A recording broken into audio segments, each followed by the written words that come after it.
경기 순환 오판이라. 이대로 오면 난리 납니다. 이 말이 여러분 사실일까요? 저는 사실이라고 생각을 합니다. 일단 이 지표를 먼저 한번 보시죠. 경기 순환 주기를 나타내주는 지표인데요. 이 중에 말입니다. 제11순환, 분홍색으로 표시되어 있는 부분입니다. 이 부분에 경기 정점이 어딘가 하면요. 2017년 9월입니다. 그러니까 문재인 정부가 2017년 5월에 태동이 됐고요.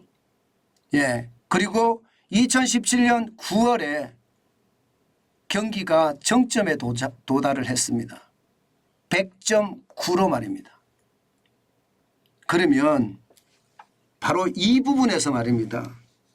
경제정책을 쓸라 치면요. 경기 부양책을 써야 됩니다.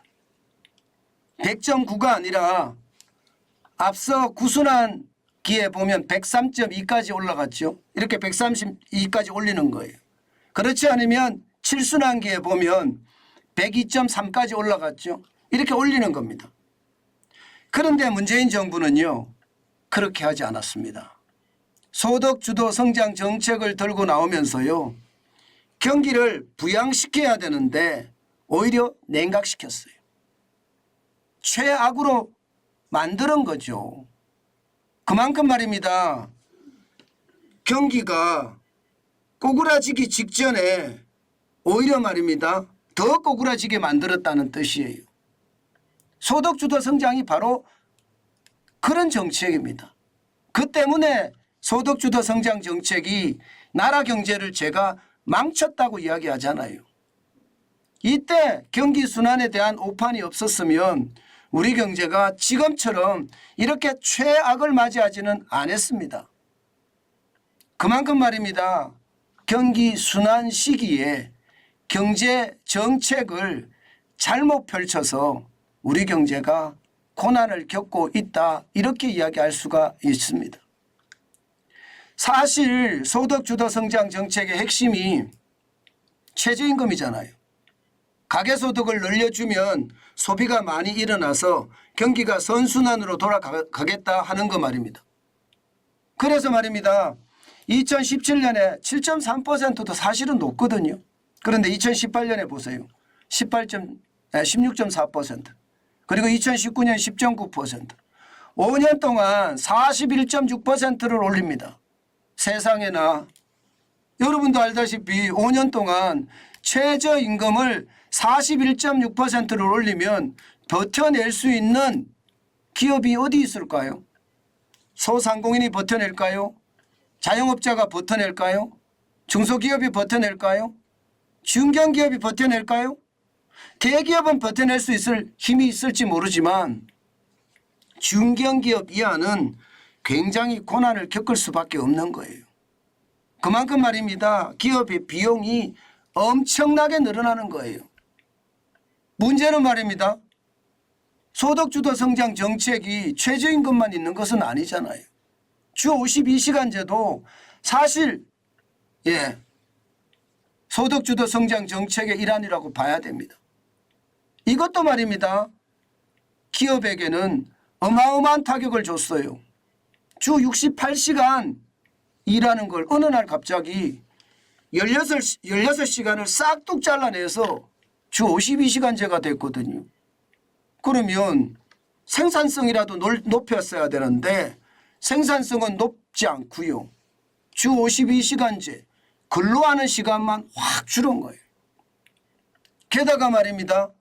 52시간 이상을 하잖아요. 그러면 쇠고랑도 찹니다. 보시는 것처럼 2년 이하의 징역 또는 2천만 원 이하의 벌금까지 내요. 이것은 어떻게 생각하면 우리 경제에 엄청난 족쇄를 채운 겁니다. 그런데 문제는 지금도 이 상황은 계속되고 있다는 겁니다. 지금도.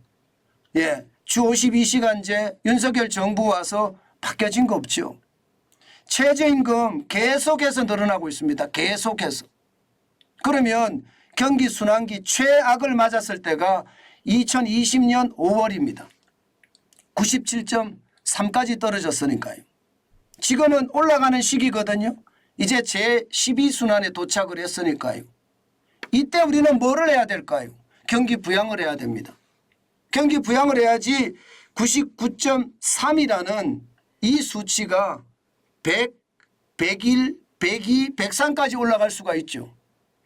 그러려고 하면요. 최저임금에 대한 손질이 반드시 필요합니다. 그렇지 않고 지금 이대로 간다면 글쎄요. 기업의 비용이 계속 늘어나는데 이게 성장할 수 있을까요? 자영업자만 하더라도요. 너무 많이 늘어나는 인건비에 꼼짝달싹 못하고 있거든요. 게다가 주 52시간제는요. 중소기업에 가보면 아우성입니다. 지금. 인건비 올라서 아우성인 거에다가 일도 못하게 하니까 더 아우성인 거예요. 이거 빨리 바꿔줘야 되거든요. 그렇지 않으면요. 지금 최악의 어떤 상황을 맞을 수밖에 없습니다.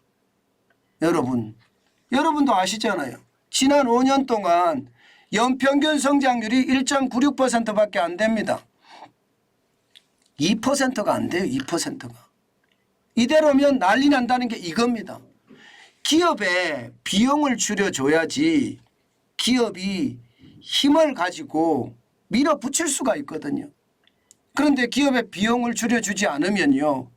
기업은 남는 이익이 줄어들고요. 그러면 그만큼 투자를 꺼리게 돼 있습니다. 이것이 말입니다. 경제 성장을 최악으로 만드는 요소가 되는 겁니다. 저는 윤석열 정부가 이걸 모를 리가 없다고 생각하거든요. 대통령 실장도 경제통이고요. 국무총리도 경제통입니다. 뭐 당연히 기획재정부 장관, 경제부총리도 경제통이죠. 이런 경제를 아는 사람들이 많은데 왜 이렇게 지지부진한지 답답하기 그지없습니다. 심지어 말입니다. 잠재성장률의 어떤 상황이 나오잖아요. 지금 2023년에 1.9%예요. 2024년에는 1.7%고요. 돈을 풀지 않고 달성할 수 있는 최대 성장률이 잠재성장률입니다. 돈 풀어서 성장하는 것은 부채주도 성장이라는 거고요. 그런데 이게 지금 2% 밑으로 떨어졌어요. 이것은 어떻게 생각하면 충격적인 요법을 써서라도 잠재성장률 전망치를 올리고 경제에 어떤 개혁을 단행해서라도 잠재성장률 전망치를 올려야 된다는 뜻이에요. 이것을 보면 진짜 충격적인 상황이 되겠구나. 지금 윤석열 정부가 문재인 정부의 소득주도 성장 정책을 그대로 답습하는 것 같아서요. 경제가 앞으로 얼마나 좋아질까 걱정이 솔직히 저도 태산입니다. 잘할 거라고 믿어요. 지금 야당이 워낙 공룡 야당이니까 움직이는 그런 힘이 약하다는 것도 압니다. 그렇지만 노력은 해야죠. 노력을 해서 실제 말입니다. 왜 우리 경제가 이렇게 나빠지는지를 국민에게 설명도 하고요.